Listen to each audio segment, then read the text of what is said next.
So, welcome to this um, interview.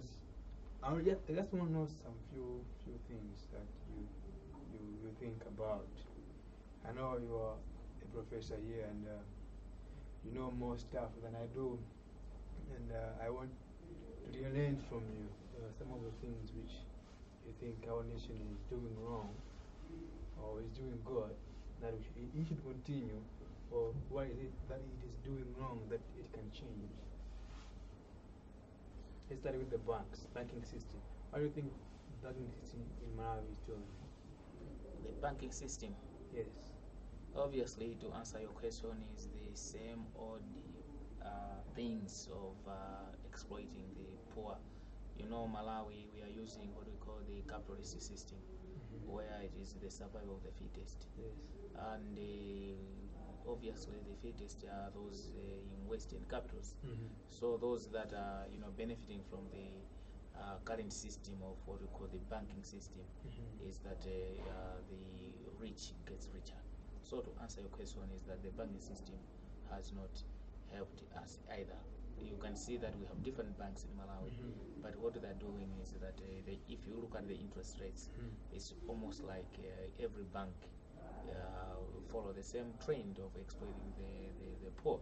If you decide to go and borrow money from the bank, I bet you the interest rate will be like skyrocketing. So that puts those that would want to borrow money for business, say kind of thing, or want to buy a house or land, obviously the interest rates are Very high.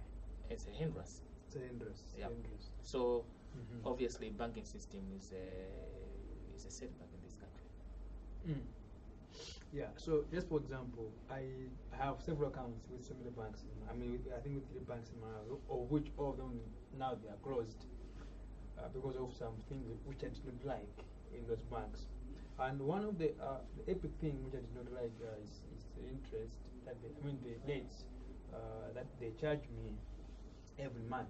I think they call it service fee. They charge me a lot of money for keeping my money in the bank, of which the money they're using it themselves to make more money. Exactly. Because in my thinking, I thought that if I put the money in the bank, I'll get interest, right? Because they'll be using my money to make more money. But it is the opposite direction. So I think you're right that our government, our banking system is working against those who are like us, who have no money, not much money in the bank. Poor people. So it only benefits those who have more money, because even if I have maybe 20,000 in the account, they can't allow me to borrow 2 million. No. Even if I borrow 2 million, how much money will I give back? You need to pay as well. You need to show what you call the collateral. Collateral. So if someone have no collateral, what will happen? That means there is no access to any kind of loans. Yeah. That is a failure to the nation, isn't it? Definitely, this system can never work if we, as a country, if we are to maintain such kind of, economic system. Yes. The best examples that we can take is about South Korea, which a couple of years ago it was a poor country, Yes. but it has moved from the bondage of poverty because it has followed what we call the homegrown policies. Yes. Yeah, not the IMF or World Bank kind of Are doing like a messiah kind of thing. No. We are a sovereign state, and we need to sit down, bang our heads together, and see which one will do, which policies, homegrown policies that is, would help to lift the people out of poverty. So what can be done apart from homegrown ideas? What can be done to improve Okay, the banking system? as I said, is that we need to go away with the Western kind of nonsense. We have our own way of borrowing rich money. Okay, so the Western kind of the capitalist kind of system that we follow. Yes. That's your system is putting our people at a very, very big disadvantage. Okay. So my suggestion is that we need to sit down and have our own homegrown policies. I've given an example about a country on planet Earth that was predictably poor some years back, but is now one of the richest countries on planet Earth. That's South Korea, which now it boasts of manufacturing the Samsung. Yeah, so they called it what we call the Kia kind of economy. It's a homegrown, never from the prescription from the capitalist, from the Bretton Woods or institutions which are there to to punish the poor countries, particularly those in Africa. Oh, okay. So you are saying we should have our own homegrown policies. Yes. We should done away with the old British or Western or capitalist policies. Which usually they put those who have nothing even on the take away. Yeah. You know, they cannot do anything with our government, with our banking system. So let's talk about something else. Rule of law in Malawi. How is it going? Let's say rule of law. Do we have the rule of law in Malawi? Well, that's making the investors have the conducive environment in this nation. To answer your question again, that's a very fantastic observation. There is no rule of law, but we have rule of anarchy in this country. Rule of anarchy. Yes. Can you just give me anarchy? There's a lot of mayhem. You can see how the driving on the high streets. Yes. Okay. For whatever reason, there's a lot of mayhem on the high streets. Nobody pays it, and when you see the policeman is there to take money from you, so there is no rule of law in this. There is a rule of mayhem. There's a lot of corruption. There's a lot of illegality in this country, and there's no iota of any sector that you can mention of that follows the rule of law. It follows the rule of the jungle. Rule of the jungle. Rule of the jungle. Survival of the fittest. Exactly. I see. So, do you think the government is doing enough to enforce that? Well, this is another area that is suffering from what we call political disease. There is no political hygiene from the leadership. You know, there's a saying which says, "Fish starts rotting from the head." So there is no hygiene from the leadership. The government leaders, being involved in corrupt, activities. It has been reported several times in the newspapers and elsewhere, even now. So corruption has now become the norm of life in Malawi. So in terms of leadership, there's nothing. You have seen about the individuals paying money to the government. Okay, what for?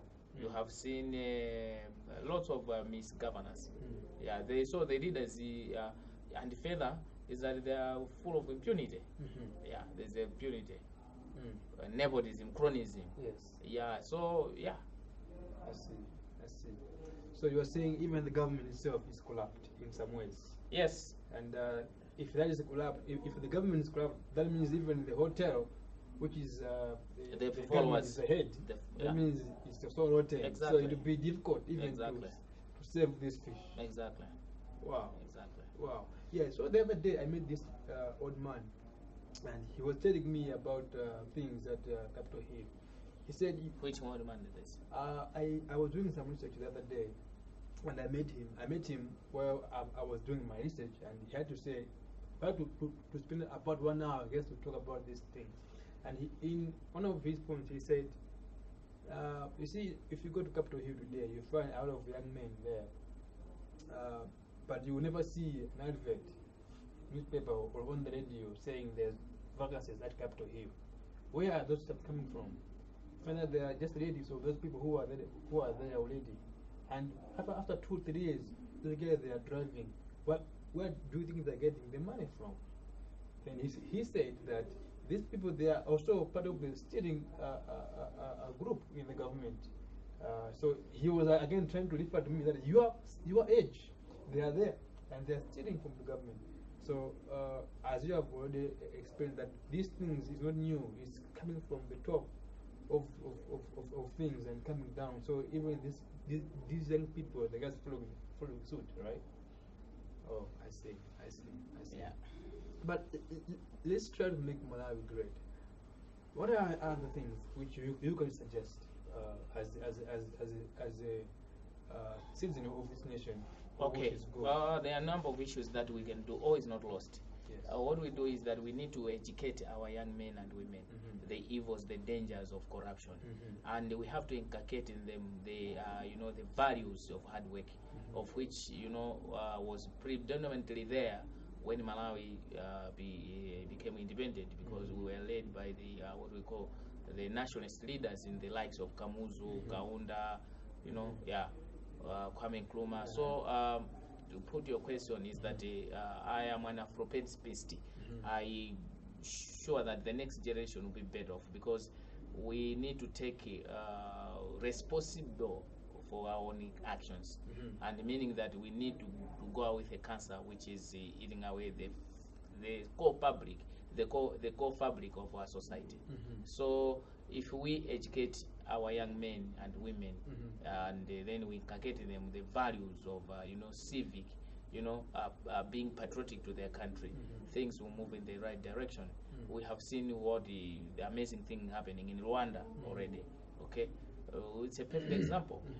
So where the many had given up on Rwanda because of the genocide, but now Rwanda is one of the most shining example in Africa. Yes. Take of Tanzania now. Tanzania has a strong leader as well.